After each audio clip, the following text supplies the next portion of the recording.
Hi, friends. Today we are going to have a look at Romans 12, verse 2.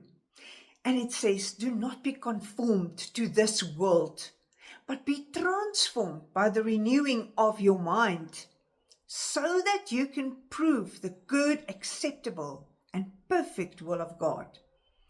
So, it is so easy for us to get stuck in the lies of the enemy. I was reminded of the starfish. This fish covers himself up with sand, and then when an innocent fish swims by, it becomes his lunch. So I want to ask you, what lies did the enemy stick there, hide under the sand, that can really bring you a lot of harm and damage? What lies is just there underneath the sand that needs to be revealed? Let's ask the Holy Spirit today to reveal those lies to you. What gets revealed gets healed.